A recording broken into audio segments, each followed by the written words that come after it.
certeza será muito produtiva, será de muito aprendizado. Tive a oportunidade de assistir às excelentes palestras do doutor James e do doutor Laércio, e com certeza será muito proveitosa para os que não participaram do último SBAD 2022 e também para os que participaram, para poder fixar e aprender ainda mais. Não tenho dúvida disto. Então, falaremos, através do Dr. James Ramalho Marinho, sobre retratamento do H. pylori. Dr. James Ramalho Marinho é professor da Universidade Estadual de Alagoas, UNCISAL, de Medicina e de Doenças Infecciosas e Parasitárias. É titular da FBG e também é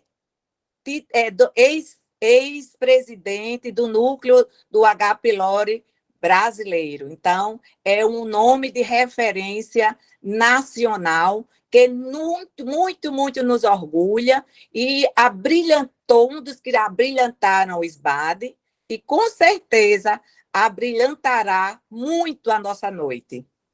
Então, com a palavra, Dr. James Ramalho Marinho. Obrigado, Marta, pelas gentis palavras de apresentação. Não é nada disso. Ouvindo. Nós vamos colocar apenas em evidência exatamente a palestra que eu dei na SBAD, que é sobre retratamento do H. pylori, do ponto de vista que me perguntaram exatamente qual o melhor esquema para o Brasil. Vocês estão vendo aí o slide? Está compartilhado? Está compartilhado. Está Ok. compartilhado. Só Então, uma observação. Quem puder, já feche o áudio para deixar só o áudio do James para não dar interferência.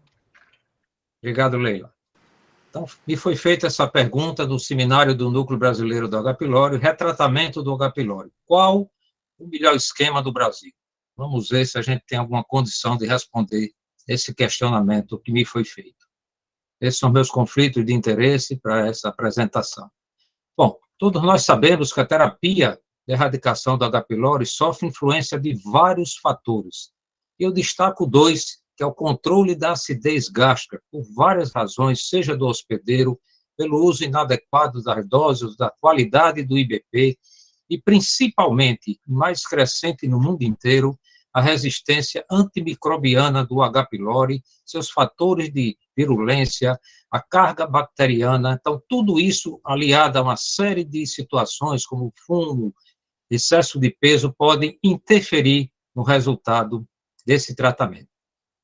A AGA americana, Associação Americana de Gastroenterologia, dá 4 conselhos importantes quando você vai abordar o tratamento da H. pylori. Destacando o quê?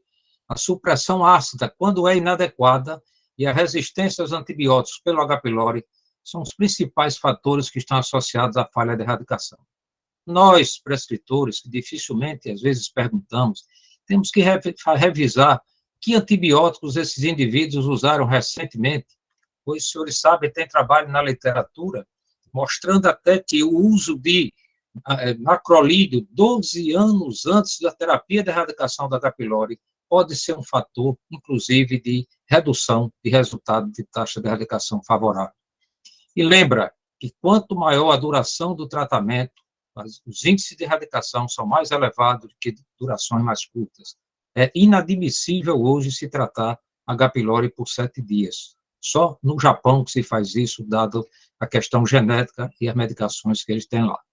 Uma coisa que ainda hoje é problema da adesão dos pacientes, que os esquemas são muito complexos.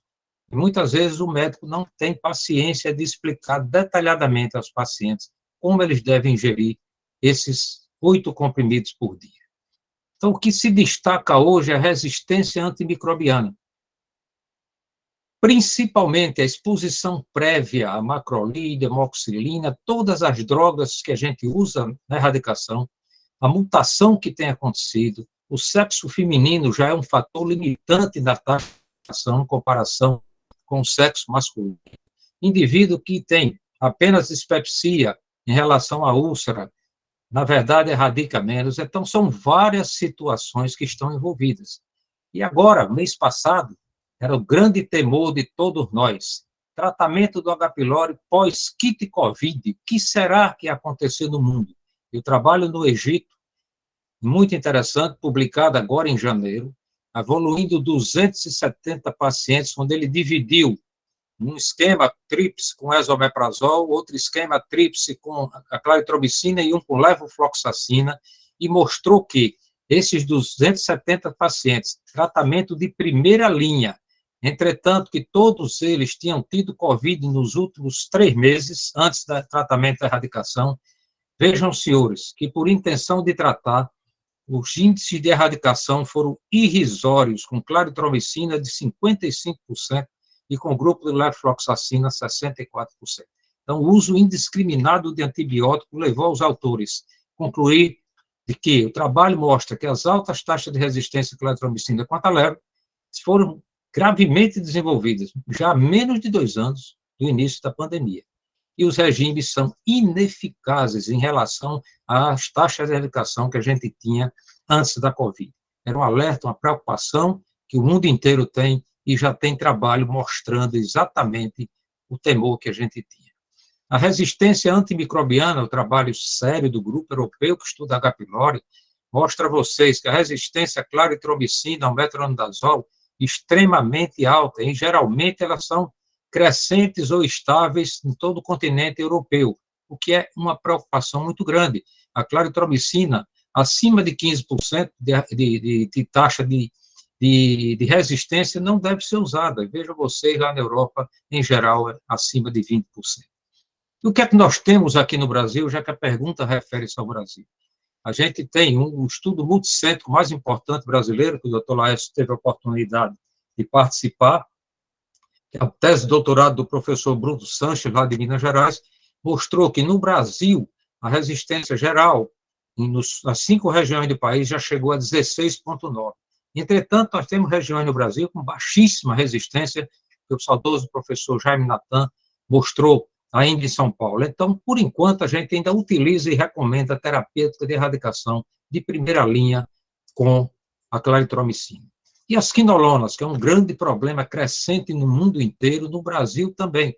Vejam vocês, exceto em Porto Alegre, que foi uma resistência muito baixa, em outras regiões do Brasil e outras cidades, a gente tem uma resistência como São Paulo, 23%, e na mesma tese de doutorado do professor Bruno Sanches, quase 15% de resistência às fluoquinolonas, levofloxacina, por exemplo.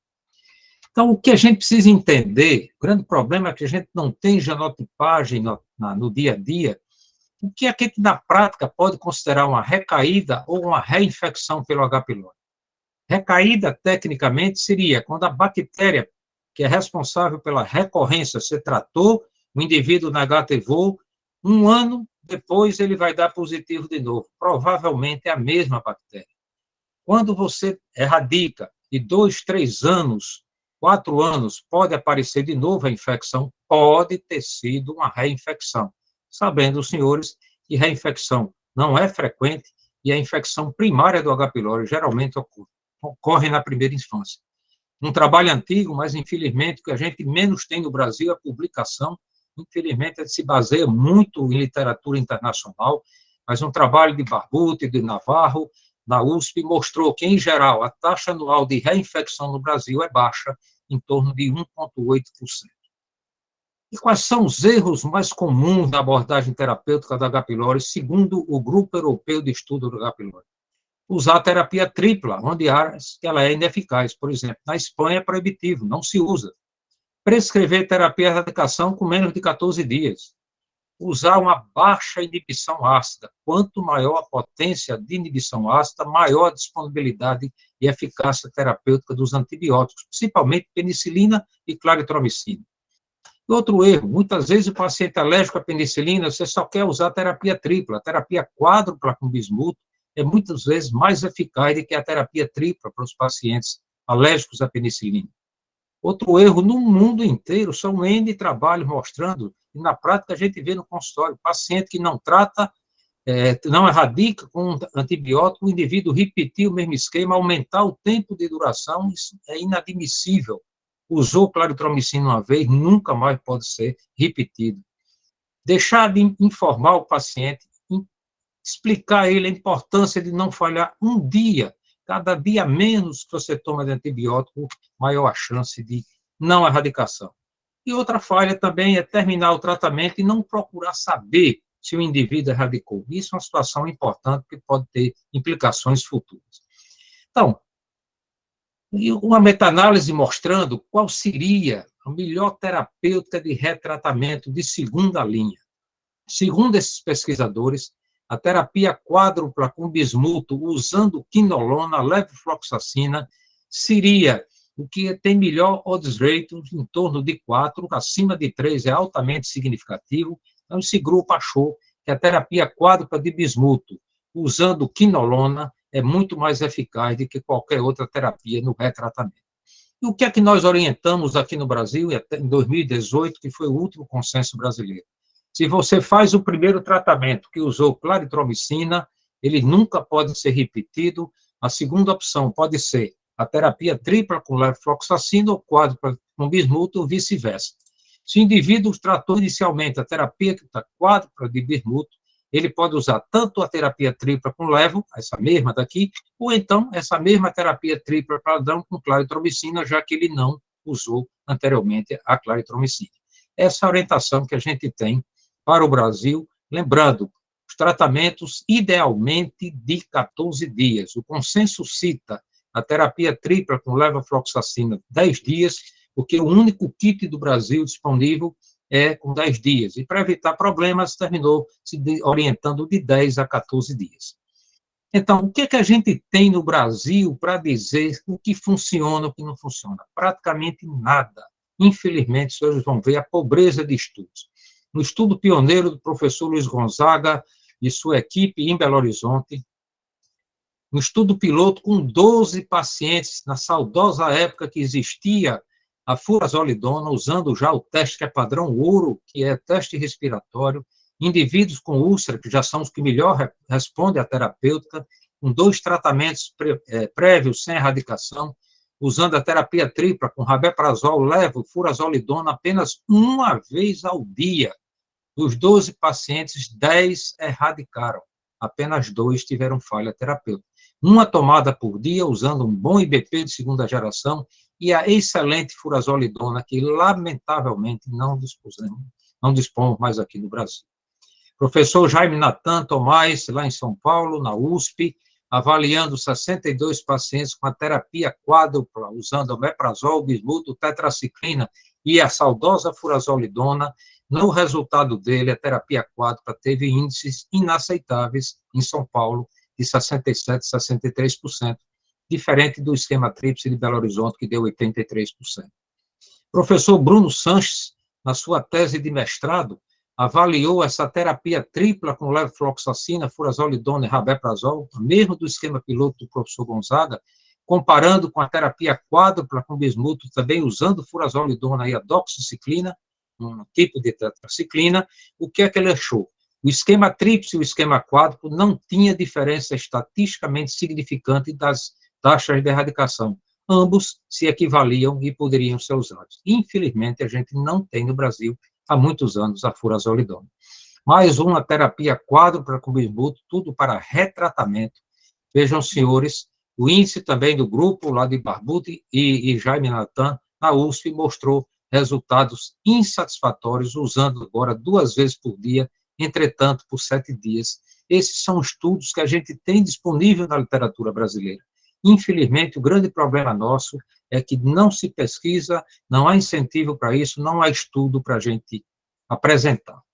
Mas a gente teria, com o que a gente tem de armamento terapêutico atual no Brasil, algumas opções, teríamos algumas coisas.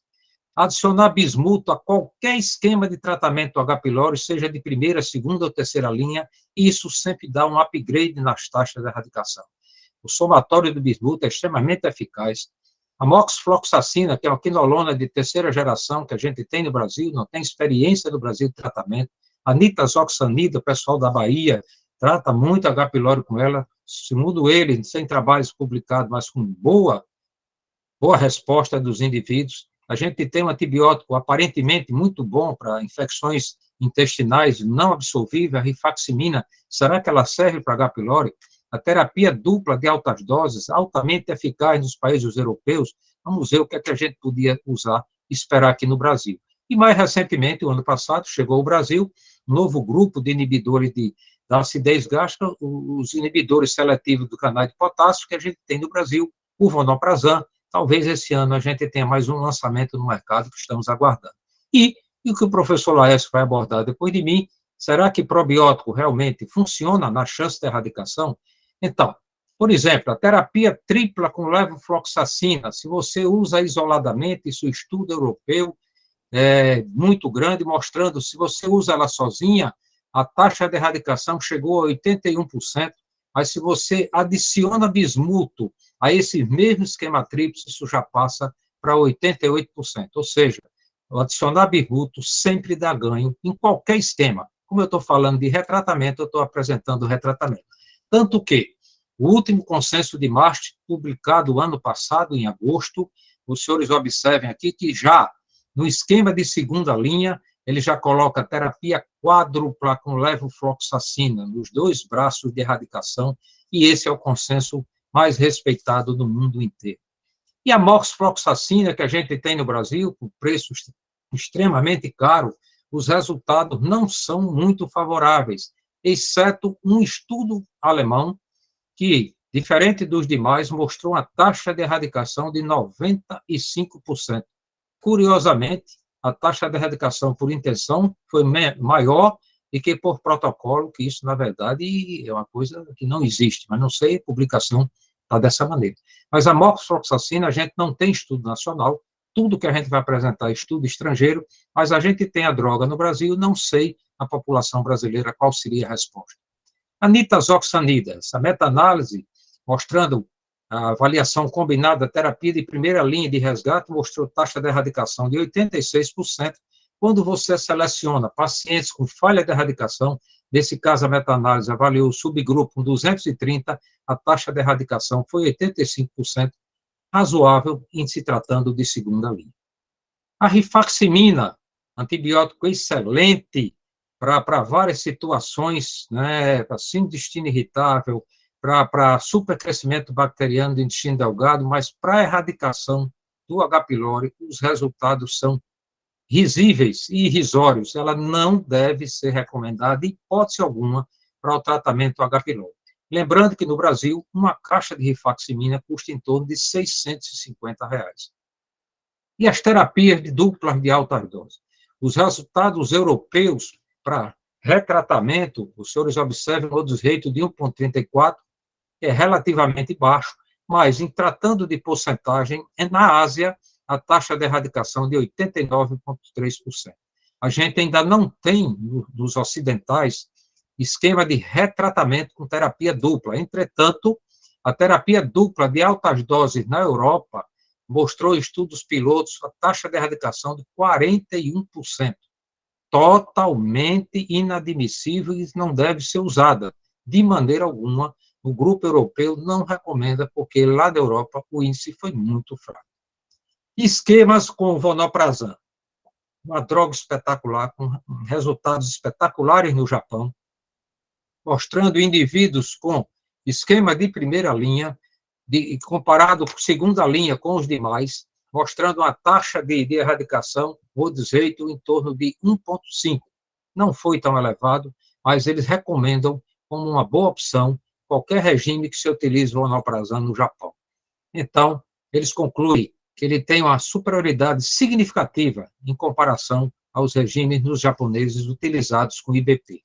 Entretanto, no meio ocidental, a gente tem um primeiro grande estudo internacional da Europa, dos Estados Unidos, mas não é de retratamento, para primeiro tratamento. E as terapias dupla com vonoprazan e tripla com vonoprazan não tiveram na população ocidental um resultado tão bom como se encontra na população japonesa. Então, vocês verem, em todo tipo de paciente, resistentes ou não à claritromicina, a taxa total em primeiro tratamento de 80% abaixo, o que sempre propaga o professor David Garran, que tratamento ideal de H. pylori é erradicação de 95% e aceitável acima de 90%. Não vou entrar em maiores considerações, mas em segunda linha, talvez o uso de probiótico antes e durante, mais do que depois, tem uma eficácia maior em questão de erradicação, segundo essa meta-análise já publicada há 2 anos, mas altamente controverso esse tema, como vocês vão ver na apresentação do professor Laércio. E tem algumas opções que existem ao longo do mundo que a gente não tem no Brasil, e boas opções, diga-se de passagem. Uma delas, esquema com a rifabutina, uma droga que o Ministério da Saúde aqui no Brasil recomenda que só deve ser utilizada em pacientes que têm resistência ao Mycobacterium tuberculosis, a tuberculose com resistência, principalmente em indivíduos que têm HIV associado.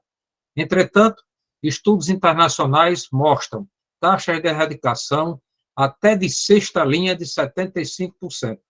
No Brasil, a gente só considera a obtenção da rifabutina através de importação. Eu não tenho experiência pessoal nenhuma. O professor Gonzaga já usou em vários pacientes e conseguiu taxas de erradicação aceitáveis.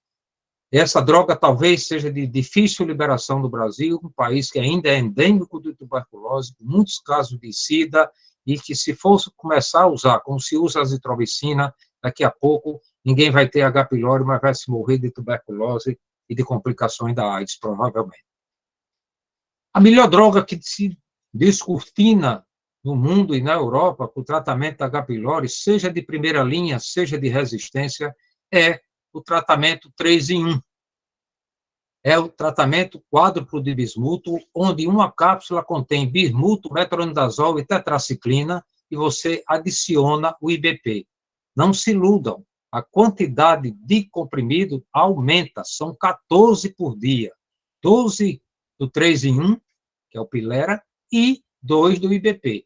Mas vejam, senhores, o grupo europeu, o que é que tem 2.100 pacientes, sua avaliação, resgate de terapêutica de terceira a sexta linha, em torno de 85% de erradicação.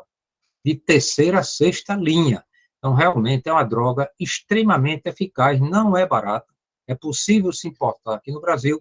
Infelizmente, eu não tenho experiência pessoal para dizer a vocês. Tanto que o esquema hoje, a terapia de BP e o Pilera, cápsula com bismuto 3 em 1, é a terapêutica mais crescente e mais eficaz de erradicação, segundo uma avaliação, um N importante para trabalho ocidental, de 5.000 pacientes pelo grupo europeu, o nosso congênero do H. pylori lá na Europa.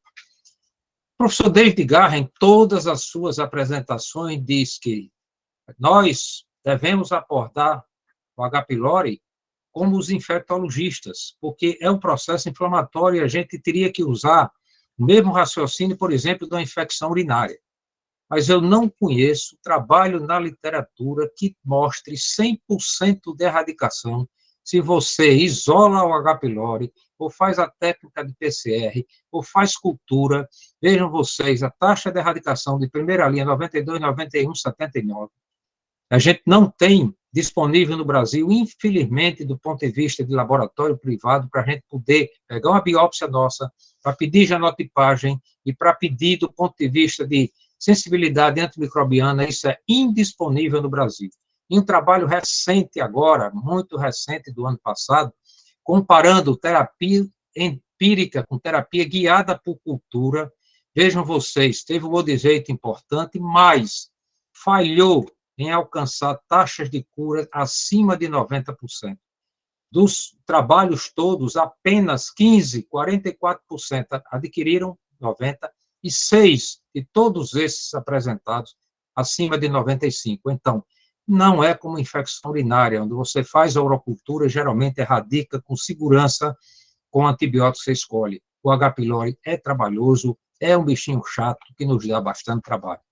Trabalho publicado agora de um grupo brasileiro, uma revisão sistemática importante de terapias de resgate, ainda orienta o que a gente, coincidentemente, orienta no Brasil, exceto a terceira opção, que seria citalfloxacina, uma cefalosporina a quinolona de quarta geração, usada com vonoprazan, seria uma grande escolha em terapia tripla para a terceira opção. Entretanto, no próprio Japão, tem trabalhos conflitantes mostrando a associação de citalfloxacina, essa quinolona a gente não tem no Brasil. E, como grande parte dos consensos internacionais, recomendam que a rifabutina seria a terceira opção mais importante, a gente não tem no Brasil, e eu tenho dúvidas se a gente vai conseguir. Esse é um trabalho interessantíssimo, publicado o mês passado, discutindo terceira terapia da H. pylori, um grupo brasileiro extremamente de lá de São Paulo. Então, a pergunta que me fizeram, e pela primeira vez eu terminei uma aula no Congresso Brasileiro de Gastroenterologia, respondendo que eu não sei responder a pergunta que me fizeram. Mas, em breve, a gente sabe. Por que eu digo isso? Por causa do que está sendo feito. Hoje nós estamos no dia 7, ontem, com 720, eu só não, o grupo brasileiro todo, já incluiu na plataforma 720 pacientes tratados de H. pylori, para a gente saber qual o melhor tratamento que vai ser aqui no Brasil, porque hoje nem eu, nem Gonzaga, nem Laércio, nenhum médico brasileiro é capaz de dizer qual a melhor opção. A gente segue o que o nosso consenso recomenda. Entretanto, a gente não sabe, faz tudo de maneira empírica para ver o que acontece. Na hora que a gente tiver tabulado esses trabalhos, eu aproveito para estimular vocês. A gente tem muito pouca gente do Nordeste catalogando casos na plataforma. Só assim a gente vai poder responder. E brincando na esbada, eu disse, foi mais fácil segurar esse coqueiro do que fazer o levantamento para responder a pergunta que me foi dada. E, infelizmente, termino a aula sem poder esclarecer a vocês o que é melhor. Muito obrigado, estou à disposição para que a gente venha discutir exatamente depois da apresentação qualquer dúvida que vocês tenham. Obrigado.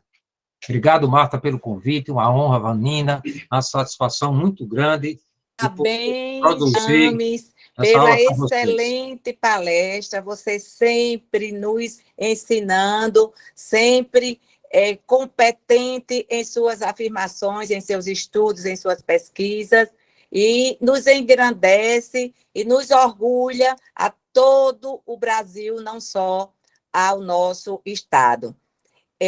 Você falou um ponto que realmente eu vi em alguns estudos, alguns artigos na PubMed, a grande preocupação, não só aqui no nosso Brasil, mas também uma grande preocupação no mundo inteiro sobre a resistência realmente dos antibióticos, não é? Principalmente da claritromicina. Então, por isso, a grande preocupação e o grande empenho de todos os pesquisadores, de vocês, brasileiros, como você e o Laércio, que estudam sempre esse tema. Então, eu fico realmente, nós ficamos muito orgulhosos de vocês. Então, para a próxima, não menos importante palestra, vai também nos abrilhantar, como nos abrilhantou também no Congresso SBAD, no último SBAD 2022, doutor Laércio Ribeiro, que é titular da FBG, titular da SOBED, também ex-presidente do Núcleo de Estudo do H. pylori, e é um grande gastroenterologista e endoscopista, nos falará sobre probióticos e o H. pylori. Com você, Laércio, a palavra, doutor Laércio, a palavra. Muito obrigado, Márcio, pela apresentação e obrigado pelo convite a todos vocês que preparam essa programação da Sociedade Alagoana de Gastroenterologia e de Endoscopia Digestiva. Deixe-me ver agora se eu consigo.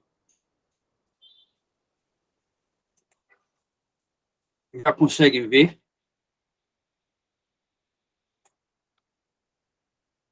Já, Marta? Não, Laércio. Ainda não? Não. E aqui? Nada? Não. Não, então Tem deixa eu não. ver se eu tenho que fazer alguma coisa a mais. Clique para compartilhar aqui. na tela. Já disse para compartilhar, Não. deixa eu ver se vai agora. Agora vai. Agora sim, Lécio. Agora vai. Chegou, né? Em tela cheia. Já está. Chegou? Perfeito, chegou. Muito bem. Então, obrigado mais uma vez pelo convite. Para mim é sempre muito interessante falar sobre esses assuntos, que a gente é estimulante, que nos obriga a ler bastante coisas. Então, a gente aprende junto com vocês. Por que se fala tanto em probiótico hoje para o tratamento do H. pylori? Por causa do que o James falou. Resistência aos antibióticos utilizados nos esquemas habituais é cada vez maior. Então, por falta de opção, novos antibióticos não têm surgido com a frequência que se precisa. Então, se hoje se tenta ver se probiótico, se fitoterápico, se bacteriófago, se bacteriocina, o futuro vai dizer alguma coisa para a gente. Vamos ver, então, rapidamente aqui, se probiótico teria alguma indicação para uso no tratamento do H. pylori. Antes, eu gostaria de lembrar que, atualmente, a gente já vê vários autores que estão questionando a indicação atual de tratamento em todo mundo que tem H. pylori. Por quê? Nessa carta que Sitkin e colaboradores mandaram para o World Journal of Gastroenterology, em 2022, de julho, eles lembram que o H. pylori, para algumas pessoas, é um simbionte, um comensal simbionte. Então, ele pode ser útil, pode diminuir algumas doenças alérgicas, autoimunes e mesmo a doença intestinal inflamatória, segundo eles. Então, lembrar que o H. pylori não é só problema. Será que nós teríamos como saber que H. pylori deveríamos tratar? Tem um estudo de agora, de janeiro de 2023, que avaliou os fatores de virulência do H. pylori. E vocês vejam que nesse grupo que eles examinaram, que eram israelenses e palestinos, 61,9% das cepas eram S1, M1, que é a mais agressiva. Então, eles terminam concluindo que a gente precisa incorporar a pesquisa de fatores de virulência na prática diária. Talvez, com isso, consigamos escolher quem deve ser tratado ou não, se os trabalhos mostrarem que os problemas maiores estão relacionados a essas cepas, tá? Com fatores de virulência. Então, acredito que a médio prazo vamos ter alguma mudança na indicação de tratamento do H. pylori, desde que tenhamos disponível na prática diária a avaliação dos fatores de virulência do H. pylori. Mas vamos ver os probióticos. Não é de hoje que se estuda probiótico para o H. pylori. Vocês veem trabalhos aqui, como o primeiro, que é de 1989, o segundo, 97, e por aí vai. Então, são trabalhos antigos, mas todos experimentais em cultura ou em animais, e que mostram algum resultado dos probióticos sobre o Helicobacter pylori. De que maneira os probióticos poderiam agir sobre o H. pylori? Nós poderíamos tentar utilizá-los para prevenir a infecção, para reduzir eventos adversos relacionados ao tratamento de erradicação e para melhorar os índices de erradicação. Seriam essas as três possibilidades da utilização do probiótico. Um trabalho recente, publicado em 2020, que tentou avaliar o papel de 5 cepas de probióticos sobre o Helicobacter pylori, mas vejam bem, é experimental, realizado em cultura, tá? O que é que esses autores, o Saracino e colaboradores, encontraram? Que os lactobacilos tiveram um efeito muito bom sobre o H. pylori, em cultura. Veja bem, nós não podemos transferir resultado de estudo experimental em cultura para o ser humano, porque ali as condições clínicas são totalmente diferentes, as doses são totalmente diferentes, então não dá para a gente dizer, por esse trabalho, que nós teríamos esse resultado na prática diária. Então, eles terminam concluindo o seguinte: para utilizar bacteriocina, como não se sabe ainda quais bacteriocinas são produzidas e de que maneira vão agir sobre o H. pylori, é preferível usar uma grande variedade de bacteriocinas, quer dizer, teríamos que utilizar um probiótico multicepa, porque teríamos várias bacteriocinas e aumentaríamos a chance de agir sobre o H. pylori. No estudo deles, todas as cepas probióticas apresentaram alguma atividade bacteriostática e bactericida, mas o Lactobacillus casei, Paracasei e Acidófilos apresentaram a melhor performance, inibindo 100% das cepas do H. pylori, independente de seu padrão de resistência aos antibióticos. Repito, isso em estudo em cultura. O Streptococcus thermophilus inibiu apenas 18% das cepas, apesar de ter um halo sugerindo uma inibição maior do que os lactobacilos, mas em apenas 18% das cepas. Vamos só lembrar o que é que nós dispomos hoje em dia ligados a bactérias. Probióticos, que nós já sabemos o que são, prebióticos, que são os substratos utilizados, que servem de alimento para os probióticos, com isso estimulando o crescimento de determinadas bactérias, os simbióticos, que é uma mistura de probiótico e prebiótico, e os pós-bióticos, preparações de micro-organismos inanimados. Esse, teoricamente, seria pelo menos mais seguro. Os probióticos são seguros. Raramente dão problema, mas acontece.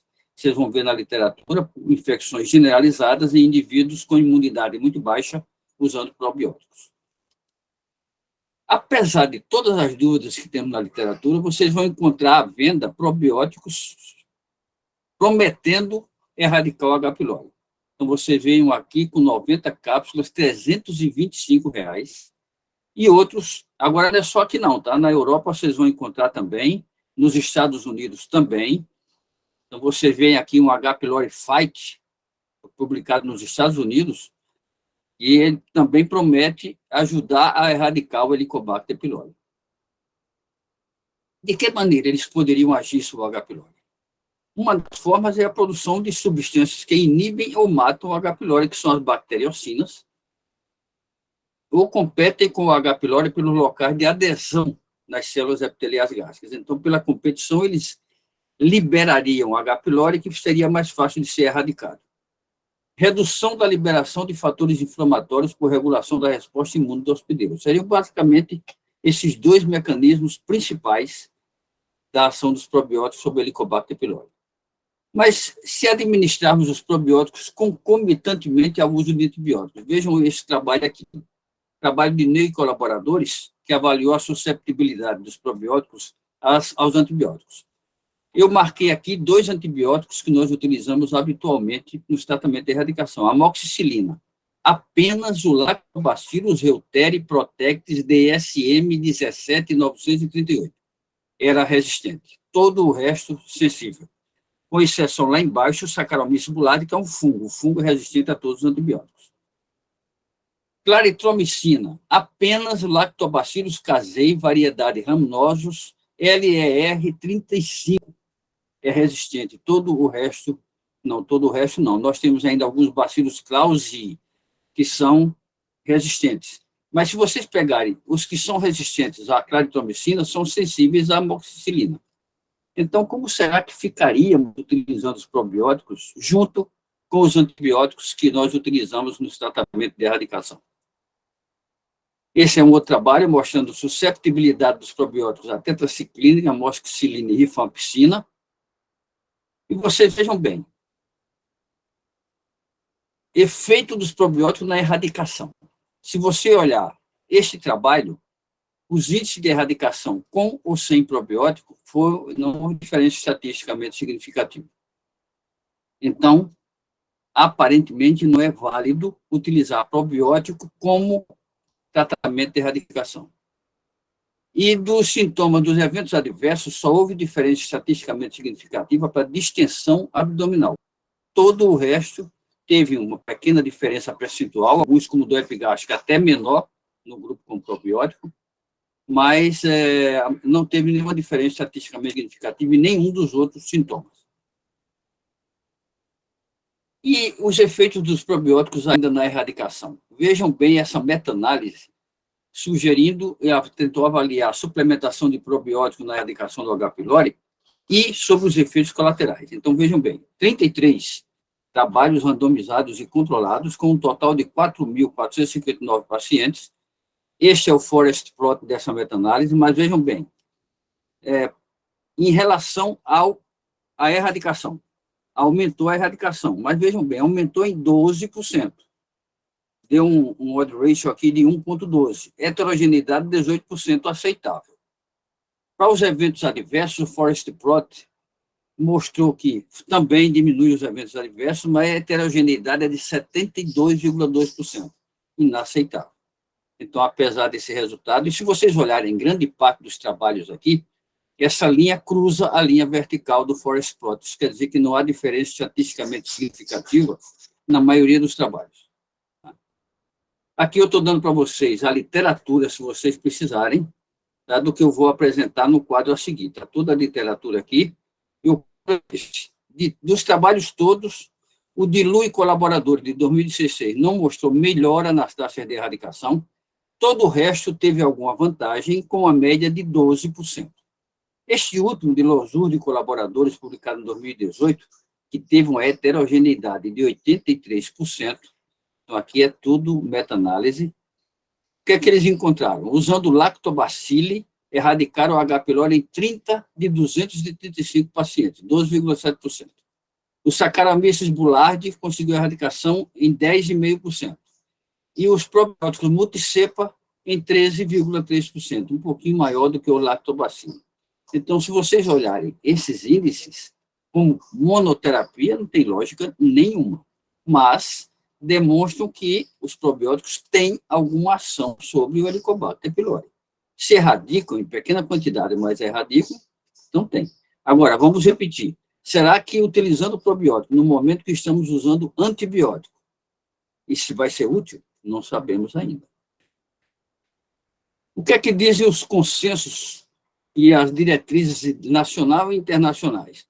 O nosso consenso diz que os probióticos associados no tratamento de erradicação são uma tentativa de otimizar a erradicação do H. pylori e minimizar eventos adversos. Mas precisa de novos estudos para definir que cepa, quantidade, tempo e período de tratamento. O consenso espanhol, que foi publicado em 2021, diz literalmente: não se recomenda associar probióticos ao tratamento de erradicação. E o último consenso, que o Jame já citou, o de Maastricht 6, Florence, publicado ano passado, ele diz que certos probióticos podem ter um efeito benéfico na erradicação do H. pylori através da redução dos eventos adversos. Isso é controverso, tá? Isso combina com a conclusão de Roman e colaboradores desse trabalho que diz que os probióticos são úteis para a erradicação do H. pylori. Ele diz que os resultados de estudos recentes sugerem que certas cepas, quando acrescentadas aos esquemas de erradicação, diminuem a frequência de eventos adversos e, consequentemente, aumentam as taxas de erradicação. Mas vocês vão ver um trabalho mais na frente que viu melhora nas taxas de erradicação, mas não necessariamente associada, melhora dos eventos adversos, mas não necessariamente associado à melhora da taxa de erradicação. Então, se vocês olharem aqui esse trabalho, vendo eventos adversos, aqui só houve diferença estatisticamente significativa para diarreia. Todo o resto, distúrbio do paladar, perda do apetite, náusea, vômito, dor epigástrica, bloating, constipação e rash cutâneo, nada. Nenhum teve diferença estatisticamente significativa. Então, os probióticos só foram úteis estatisticamente para melhorar a diarreia secundária ao uso de antibióticos. Esse trabalho de Cremonini e colaboradores, todos os probióticos foram superiores ao placebo para a prevenção de efeitos colaterais, mas não foram associados a melhor aderência aos esquemas utilizados. Então, aparentemente, a melhora nos índices e nos eventos adversos, que eu tenho pouco, viu? Francamente, eu vou dar aqui o meu testemunho, raramente os pacientes têm evento adverso que tenham que parar o tratamento, ou mesmo diarreia que precisa usar probióticos, são poucos. Pode acontecer. Então, ele aqui não viu vantagem em termos de aderência ao esquema de tratamento por diminuir eventos adversos. Novamente, esse trabalho de Diogete e colaboradores, vocês vejam que foi suplementado com Lactobacillus reuteri, taxa de erradicação não teve uma pequena diferença estatisticamente significativa, e dos sintomas adversos, somente náusea e diarreia tiveram diferença estatisticamente significativa, o resto não. Então, são alguns eventos adversos que nós vamos melhorar com os probióticos. Concluindo, não há evidência na literatura de que os probióticos melhorem diretamente os índices de erradicação do H. pylori. Os probióticos reduzem alguns efeitos colaterais dos esquemas de erradicação, principalmente náusea e diarreia. As diretrizes nacionais e internacionais sugerem melhora nos índices de erradicação por redução dos eventos adversos. Alguns estudos sugerem melhora nos índices de erradicação sem melhora nas taxas de aderência, como esse de cremonina. Portanto, continuamos ainda tentando ver como utilizar probiótico, como já viu, a Marta já lembrou antes de começar a apresentação, que é um trabalho que sugere começar uma semana antes, manter durante o tratamento, tem outro que diz para começar a semana antes, manter o tratamento e mais 2 semanas, mas nada disso a gente tem evidência científica e que vai fazer diferença. Muito obrigado.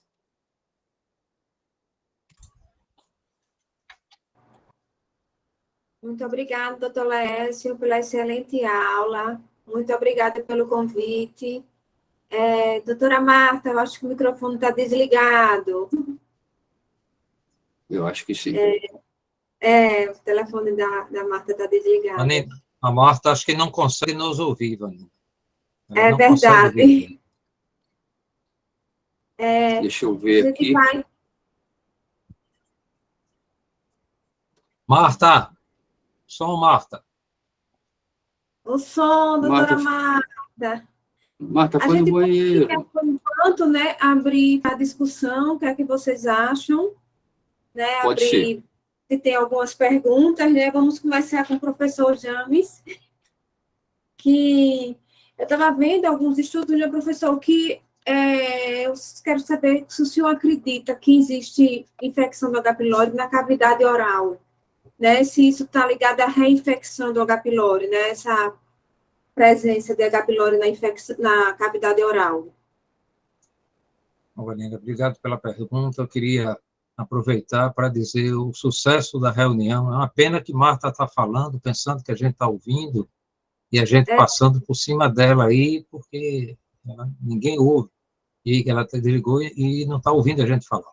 Mas o sucesso da reunião é tão grande, eu estava olhando aí no número dos participantes, nós temos colegas do Amazonas, do Leonardo, Ceicinha, do Piauí, meu querido colega de turma, Calixto, em Porto Alegre.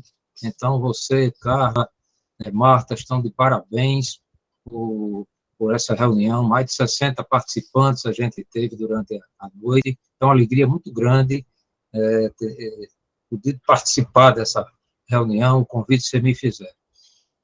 Vanina, vou dar minha opinião. Quem tem o maior levantamento de publicações sobre H. pylori na cavidade oral é justamente o professor Laércio, né?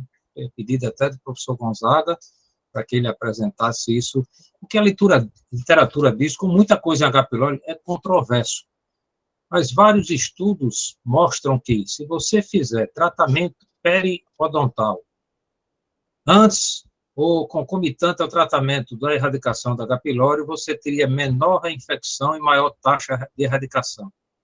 Trabalhos falam hoje de polpa, trabalhos falam de placa dentária, mostrando que indivíduos com cárie, inclusive, teriam reinfecção com a pulpite, teriam foco no reservatório, e isso seria uma causa da menor taxa de erradicação. Minha gente, desculpe, estão ouvindo agora? Agora sim. Marta, então, agora desculpe, sim. Tinha desligado sem sentir. Então, se não ouviu, doutor Laércio, meus parabéns pela excelente palestra, mais uma vez abrilhantando nossa noite de aprendizado. Ficamos muito felizes em ouvi-lo sempre. Parabéns. Foi uma excelente palestra, nos transmitiu muito aprendizado.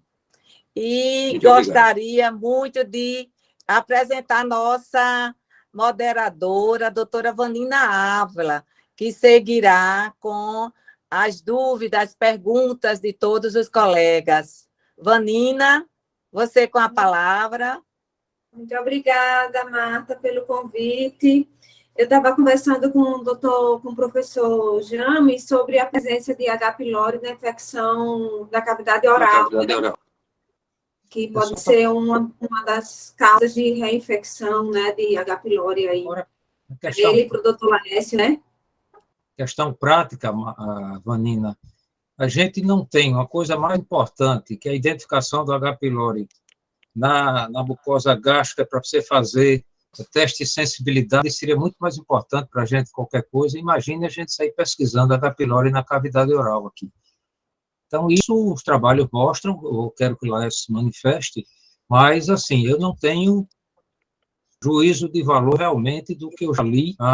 Tem trabalho que orienta, que trata e dá até a solução que o cara criou, né, Laércio, o chinesinho lá, para dizer que o colutório oral dele é excelente para poder erradicar H. pylori e que o preparado que ele fez é muito bom. Eticamente, eu não sei como é que isso deveria ser considerado, mas é uma coisa muito questionável. Laércio. Mas a questão é essa mesmo. Tem trabalho com todo tipo de resultado, mas se vocês forem olhar os inúmeros trabalhos que tem na literatura, praticamente todos encontram H. pylori na cavidade oral, em 40%, 50%, 100%, 60%, dependendo do trabalho. Então, que ele está na cavidade oral em muita gente, com certeza. Agora, quanto que ele é responsável por reinfecção, não se sabe ainda. Se é necessário fazer tratamento dentário antes do tratamento de erradicação, também não se sabe. O professor Luiz Gonzaga tem uma resistência muito grande, porque a maioria dos trabalhos é chinês. Esse colutóriozinho que é para tratar o H. pylori na cavidade oral é chinês. Então, tem muita coisa que ele acha que é mais para vender a solução do que para outra coisa. Mas nós não sabemos realmente. Tem lógica. Quando você vai ver os trabalhos, vê o percentual de H. pylori na cavidade oral, vê o percentual que você consegue erradicar na cavidade oral, que é muito pouco. Você erradica 85%, 90% no estômago, 10%, 15% na cavidade oral. Então, a chance de reinfecção, teoricamente, existiria. O que você pode fazer para não aumentar muito o custo do paciente é dizer para fazer um bochecho de um antisséptico desse aí, ver se assim diminui a chance de reinfecção ou aumenta a chance de erradicar da cavidade oral. Mas, no momento, nós não temos, na literatura, evidência científica que diga, olha, é verdade, você tem que fazer isso. Mas que ele está na cavidade oral, segundo muitos trabalhos, com certeza. E quanto menor cuidar da boca, mais H. pylori tem. Porque ele é microaerófilo, ele precisa de certos ambientes para sobreviver. Então, se você não cuida da boca e tem placa dentária, tem cárie, aí a festa é grande. Muito obrigada pelos esclarecimentos. Doutor Laércio, eu também vi uns trabalhos aqui no Brasil sobre o uso, né, de probióticos como adjuvante no tratamento do H. pylori, né? Aqui eu vi um de 2013, lá da Unifesp, que não foi conclusivo, né? Eles não tiveram um resultado conclusivo. O senhor acha que a gente, estudando a flora intestinal, teria algum benefício para poder fazer uso do probiótico selecionado para aquela flora intestinal no futuro, né? Próximo aí. Eu não sei, porque nós precisamos ter isso determinado na literatura, né? Primeiro, aquela coisa que eu mostrei. A maioria é sensível aos antibióticos que a gente usa no tratamento. Então, você toma um probiótico junto com o antibiótico. Será que você não destrói o probiótico? Então, ele não teria tempo de agir. A maioria é sensível a um dos dois antibióticos que a gente utiliza, ou aos dois. Então, é difícil a gente imaginar o que vai conseguir. Quando a gente faz probiótico sem antibiótico, talvez por isso que se recomende uma semana antes, você não está fazendo antibiótico ainda, mas não se sabe, são poucos trabalhos que recomendam isso, e não se sabe se isso faz diferença realmente. Então, no momento, nós não sabemos se compensa você pagar mais R$100 por probiótico. Quanto de percentual você vai aumentar de erradicação, não está definido, tem, como você viu, trabalhos que não viram vantagem nenhuma, e a maioria, em média, tem de 8%, tem de 12%, tem de 13%, está em média 12%. Se a gente tiver certeza, quando no dia que a gente souber que tal cepa, durante tal tempo, tal dose, vai ser útil, aí vai ser melhor. Mas no momento a gente não tem isso. Você sai usando probiótico aleatoriamente, como a gente usa para diarreia. A gente manda fazer probiótico. Segundo a literatura, você diminui a diarreia em um dia com probiótico. De qualquer maneira, para quem está com diarreia, um dia é muito. Né? Mas, sim, utilizando qualquer probiótico, não tem nada definido.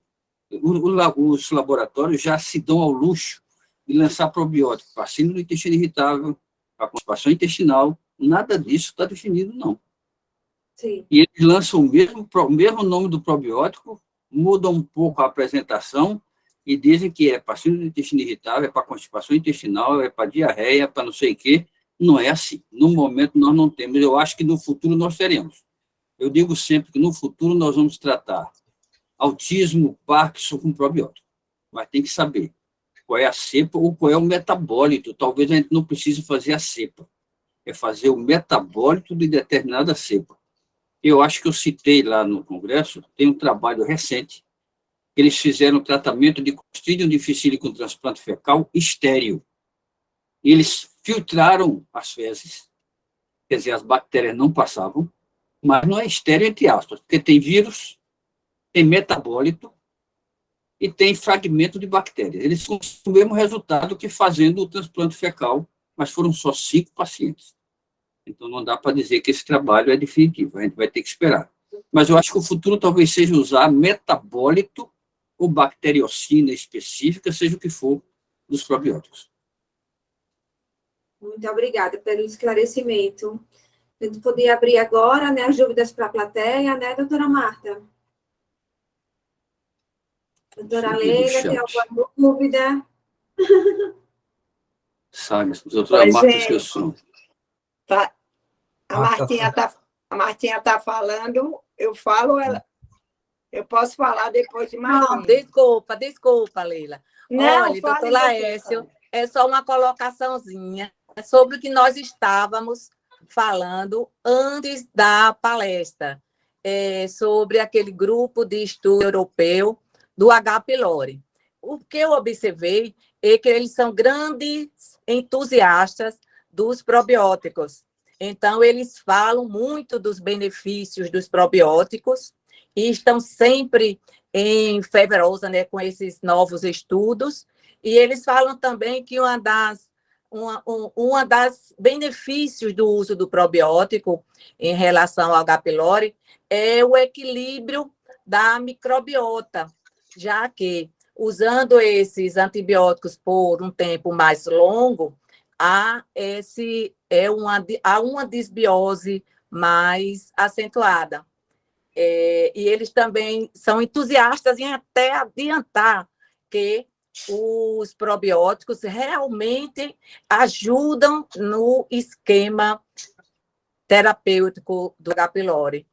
Então, é uma coisa conflitante realmente a literatura sobre isso, não é? Você viu os espanhóis que são europeus. Enorme de estudos que nós temos sobre os probióticos em tudo no corpo humano, até falam sobre a melhora da depressão, não é? Com o uso de probióticos. Então, há muitos estudos, mas nada totalmente conclusivo até o momento. Então, vamos lá, Vanina, passar para nossos colegas as dúvidas. A Leila quer falar. Leila levantou a mão. Doutora Leila. Só Leila, abre o microfone. Oi, gente, tudo bom? Parabenizar vocês dois, que foi muito, muito bom. A gente reviu, né, toda aquela discussão nossa lá do evento, do congresso, que foi espetacular, né, suscitou muitas discussões bastante pertinentes, e como já me disse, são muitas dúvidas que só podem ser dirimidas se a gente, isso eu faço aqui a minha culpa, né, nessa história, se a gente participar do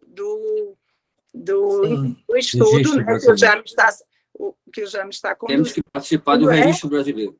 Isso. Do registro brasileiro, que todos os gastroenterologistas, endoscopistas estão convidados para a gente ter a nossa própria casuística, para a gente não ficar apenas discutindo os estudos japoneses, que são bastante interessantes e tal, mas que a nossa população precisa ter o estudo, precisa ter essa avaliação, né? Então, eu tenho certeza que Juliana, que está aqui também na reunião, é a nossa diretora científica, vai se juntar a vocês, James e Laércio, vai se juntar a vocês para ver a forma que a SAG e a SOBED e a L poderiam intensificar essa cobrança e até ajudar os colegas nas formas de registro, né, numa forma mais simplificada, qual forma poderia a gente fazer para ajudar os colegas e fazer esse registro para que Alagoas também fique, assim, saia na frente dessa história, né? Nós somos um estado muito pequeno e com poucos colegas, né, especialistas, e eu acho que a gente tem tudo para se destacar a nível nacional como sendo um dos estados que tenha um registro, um número maior de registro. Então, a minha consideração seria mais em função disso.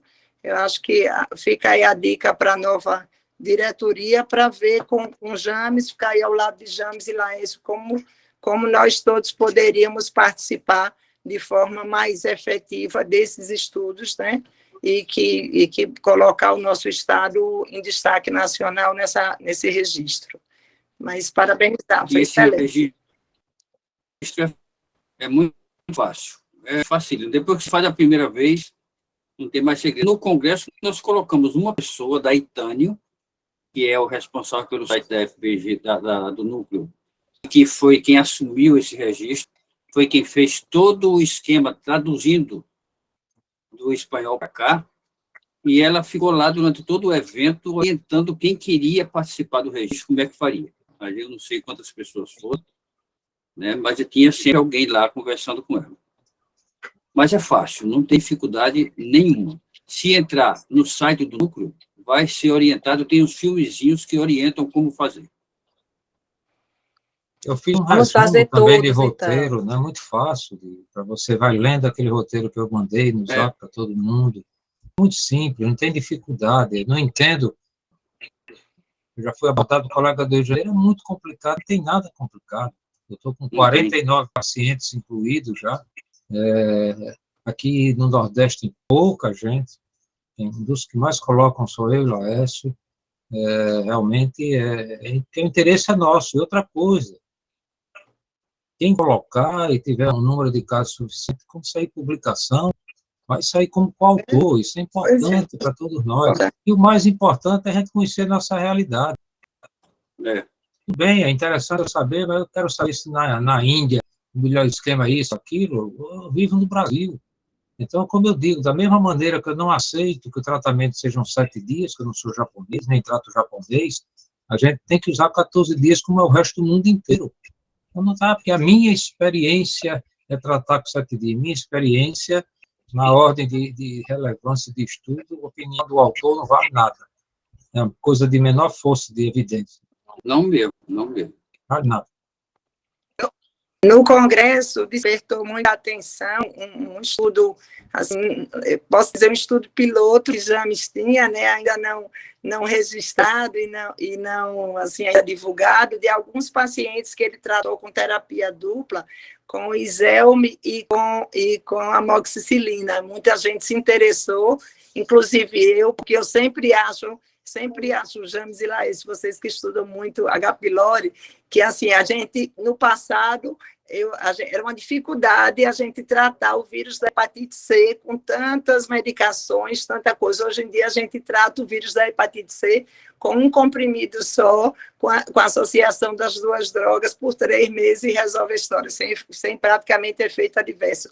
Então, do H. pylori, essa questão não evoluiu muito, né, ainda, eu sei, por todas as razões que vocês expuseram, por toda essa exposição da população a antibióticos de forma indiscriminada, né, criando a resistência, mas aí se surgirem esquemas bons, né, e eu acho que o registro brasileiro pode nos dar essa resposta, né, de você não, usou 2 drogas só durante os 14 dias e deu certo, né, e o seu índice foi elevado, né, então eu acho que vale muito a pena, né, a gente realmente botar a nossa cara e dizer realmente como a gente trata, né, no dia a dia, no nosso dia a dia, para ver qual seria o esquema mais adequado.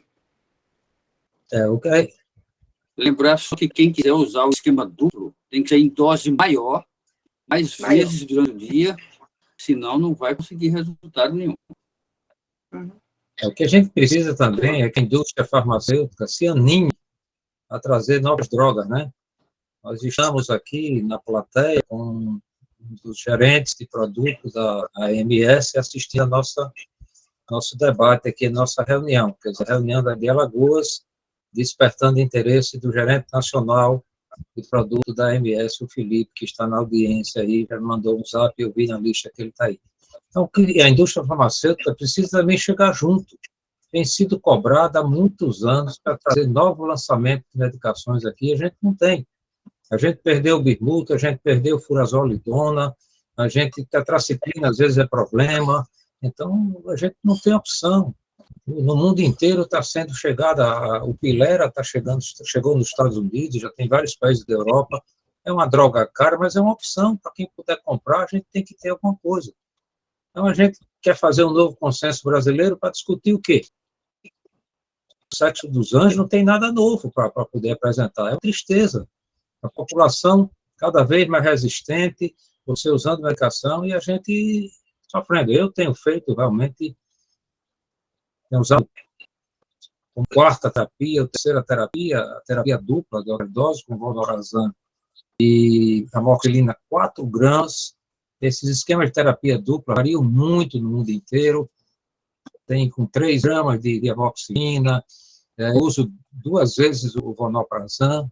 Em breve, como eu disse, a gente vai ter uma novidade de PCAB no mercado. Acho que falta um pouquinho para chegar. E é o PCAB da melhor qualidade, porque assim, nós temos outros, tem o tegoprazan, tem o petosprazan, tem vários. O que deve chegar no Brasil próximo é também muito bom, tanto quanto o vonoprazan, eficácia muito boa. Quem sabe se isso aí vai alertar quando a terapia dupla, quando o mundo inteiro hoje tem como primeira escolha a terapia da H. pylori, a terapia quádrupla, como a terapia da AIDS, quanto mais drogas foi agregado, melhor o resultado. A terapia dos maiores consensos internacionais recomenda a terapia quádrupla com bismuto, por causa daquela razão que eu digo, usou bismuto, você tem um ganho de erradicação. Não se sabe ainda, não tem nenhuma resposta que se esquema com PCAB, com vonoprazan, tegoprazan, qualquer outra adição de bismuto realmente seja favorável. Até agora a gente não tem nada sobre isso, mas em relação aos IBPs, não tem a menor dúvida. Seja a terapia tripla de primeira linha, se você tratar H. pylori, no primeiro paciente, usar a terapia padrão e adicionar bismuto, você tem uma taxa de erradicação maior. Em geral, isso acontece. Mas, cadê o bismuto? As olidonas, que fez trabalhos pioneiros no Brasil, uma tomada diária, com resposta de 83%. É teratogênica, é isso e aquilo, mais teratogênica de que Roacutan não é não. E é liberado no Brasil. Cabe ao médico saber para quem ele prescreve as contraindicações, as exigências que tem que fazer para o paciente. O remédio deu um problema nos Estados Unidos do coração, não presta, sai do mercado. A gente está sofrendo, Tegazerode saiu do mercado. Os Estados Unidos voltou, e inclusive aumentou de 55 para 65 anos em mulher. Quer dizer, no Brasil sai, fica por isso mesmo, acabou, ninguém vê, a gente só sai perdendo. E a indústria fica devagar, quase parando, as coisas acontecendo, e a gente precisa de resposta da indústria brasileira. James, James, esse seu relato aí está sendo ouvido também pela professora Joselda, que está nos prestigiando, né? Sempre nos prestigia, a nossa futura vice-presidente, né? Aí já com a mão na massa e já, né, ouvindo aí tudo. Já anotando as suas reivindicações. Não tinha visto na lista a Joselda, é uma honra ter a Joselda, a Cecinha, Leonardo, colega desse Brasil inteiro aí assistindo, a honra. Realmente é uma honra tê-los aqui, uma alegria grande, abrilhantando mais ainda a nossa noite. Vou falar só um pouquinho, Leila, quero registrar a minha satisfação com sua fala, que eu gostei muito de falar sobre o apoio ao trabalho do James Laércio, que todos nós realmente temos a obrigação de participar, digo assim, eu acho quase assim uma obrigação, de apoio também para isso. Inclusive eu, quando fui fazer a minha inscrição, lá no Congresso, tive aquele chamado, que todos ficaram sabendo, mas vou fazer, não tenham dúvida. Agora, Leila, eu só queria abrir um adendozinho, que a Juliana, nossa companheira de chapa, ela, a Juliana Brasil, ela é a tesoureira, acho que ela está aqui, e a Vanina Ávila, a nossa atual e agora moderadora, é a diretora científica. Vanina, desculpa. É porque não, só para registrar ainda não aprendi os cargos todos. Não, mas isso é tolice, só para dizer, como a Vanina está presente, aí eu quis registrar. Todas as mulheres top, professora Vanina, professora Juliana, só na vanguarda. E registrar também a presença dos meninos das ligas, viu? Alguns podem já ter saído dessa altura, mas eu avisei a eles e eles participaram, viu? Então, legal. A gente precisa da juventude conosco sempre, né? Com certeza. Com certeza, sim, Leila. E muito obrigada, você brilhantando também nossa noite de aprendizado e de estudo. Vanina, temos alguma pergunta da plateia? Eu acho que o pessoal da plateia já perguntou. Eu só tenho uma dúvida para tirar com o professor James e o professor Laércio, né? É sobre a realidade do nosso Brasil e no uso da rifabutina, professor James. Você acha que vai ter essa realidade aqui no nosso país? Um dia aí para os casos resistentes? Nina, nós temos a questão de saúde pública, né? Questão de recomendação no Brasil. Então, a rifabutina, ela é reservada justamente pela baixíssima resistência. Se você for olhar para o H. pylori também, é das drogas de menor resistência, talvez 1% ou menos do que isso, do ponto de vista para H. pylori, mas ela é reservada para os casos de resistência de AIDS com co-infecção com a tuberculose. Então, eu acredito que no Brasil a gente não vai ter essa droga liberada. O consenso brasileiro colocou uma opção de mais de terceira linha de tratamento para aqueles pacientes que tiveram câncer gástrico e foram operados endoscopicamente ou cirurgicamente, para linfoma malte e para agora deu um branco. A outra situação que você tem que tentar retratar. Entretanto, até hoje não houve nenhuma liberação do Ministério da Saúde, e eu acredito que isso vai ser muito difícil, porque a AIDS e TB ainda continua um grande problema. Hoje você vai, eu dou aula, como vocês sabem, você, Carla, foram minhas alunas, né? Leila foi acadêmica minha lá no hospital de doenças infecciosas. As enfermarias só dá SIDA, TB é um problema.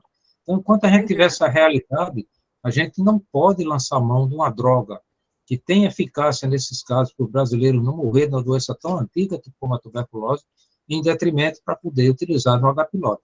Quando a gente tem outras opções ao longo do mundo, como a ciprofloxacina, talvez aqui no Brasil a gente consiga um bom resultado, como ainda consegue com a levofloxacina, que, na verdade, os estudos de quinolona têm mostrado, por exemplo, você usar 10 dias, você aumentar a dose da quinolona, não adianta. O que adianta é aumentar a duração do tratamento. Infelizmente, a gente está fazendo um tratamento de retratamento aqui com 10 dias só, quando todos os trabalhos têm mostrado que 14 dias é mais eficaz do que 10 dias no retratamento. Então, na minha opinião, eu acho que dificilmente a gente vai ter rifabutina no mercado. Vai ser uma droga de dispensação exclusivamente do Ministério da Saúde. Não sei o que é que Laércio acha, mas a minha opinião acho. E até todos... do mesmo jeito. Entendeu? Penso do mesmo jeito que você. Você vê a rifaximina, né, que é uma droga altamente eficaz para várias coisas. Para o H. pylori não serve nada, é água do pote, não funciona. Antibiótico eficaz, caro, muito bom para várias situações, até na síndrome irritável, mas para H. pylori não funciona. Antibiótico muito bom e não funciona, infelizmente. Eu preferia, Vanina, sinceramente, que a gente voltasse a ter furazolidona. Todas as experiências onde existe, no Egito, na Índia, os resultados são muito bons com furazolidona, no contexto de atuação nesses países. Então, cada um deve saber como usar, não pode beber, não pode engravidar, e vamos lá para frente usar, como a gente usa tantas outras drogas, riquíssimas em efeitos colaterais e possibilidade teratogênica, e você sabe, tem indicação pelo seu conhecimento de quem ou não utilizar. Isso que a gente tem que exigir, e não tirar do mercado uma droga porque ela é isso ou aquilo, quando você tem outras drogas que fazem o mesmo potencial lesivo deletério com o feto. E estão a talidomida voltou a ser usada com as indicações próprias. Isso. Quantos problemas no mundo com talidomida? A droga antiemética funcionava demais na gestação. Infelizmente, no fim, viu-se que estava focomelia, etc, etc. Então, não se usa mais em gestante, mas tem suas indicações. Se maconha hoje é remédio, por que é que furazolidona não presta? Não dá para entender, são as coisas que não dá para entender isso aí. Eu vou ver se o Lula coloca na Anvisa. Não atenderia nem o telefone para responder. Temos alguma pergunta, Vanina? Não tem mais nenhuma pergunta. Acho que todas as dúvidas foram esclarecidas. Foi excelente. O doutor James, realmente, acho que são todas as perguntas da gente, ajudas. Aqui, acho que finalizamos, doutora Marta. Então, quero parabenizar mais uma vez aos doutores Lécio Ribeiro, James Ramalho Marinho, que mais uma vez aprendi com vocês e aprendemos com vocês, e estamos muito felizes com a palestra de vocês. Com certeza, nós todos aprendemos. Muito obrigada. E uma boa noite para todos. Martinha tem... Obrigado você também. Eu já me queria falar. Não, estou aqui, estou vendo no chat aqui. Deixa eu falar um negócio também, viu, James? Antes de sair, o Daniel Silva, que é da Liga de Gastro da UFAL de Arapiaca, também presente. O Emanuel Alicate, a turma das ligas são todas firmes. Estou vendo, Daniel está aqui no chat. Muito só bom. que encerrar, Marta, aqui o gerente da AMS, o Felipe, botou aqui no chat, colocando à disposição aqui a AMS para apoiar a gastroenterologia, e parabenizando a você, Marta, pela reunião. A gente é que agradece, Felipe, a sua presença. A MS tem sido um grande parceiro do brasileiro da Glória, se afastou um pouco, mas espero que você volte e apoie esse registro brasileiro da Glória, vai ser a salvação da pátria de um país pobre, onde a gente não tem genotipagem para identificar os H. pylori resistentes, terapia, estudo de vida real, é que vai validar a terapia empírica que a gente consegue nesse país. E vamos todos colocar, da mesma maneira que eu já coloquei 48, já tenho mais 2 para colocar, vocês que têm uma casuística muito grande, coloque também. Com 1.200 pacientes, provavelmente nós já teremos o primeiro trabalho.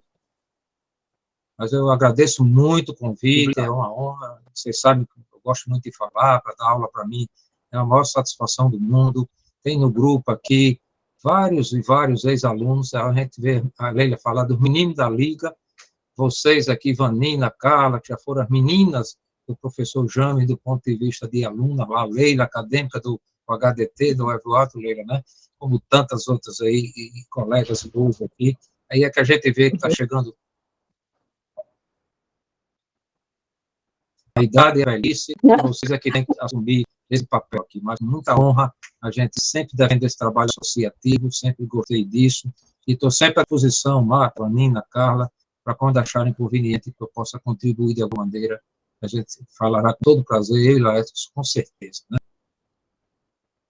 Eu quero parabenizar a doutora Janaína, proctologista, que está presente na nossa reunião. Não conheço a H. pylori no canal, mas ela quer aprender medicina, está aqui presente na reunião. Então, parabéns a ela por estar conosco aqui. Pode dar pólipo, né? É normal, né? Ela disse que pode dar pólipo, H. pylori, dá câncer de essa colo, relação. Né? Então, ela está se atualizando. É isso aí.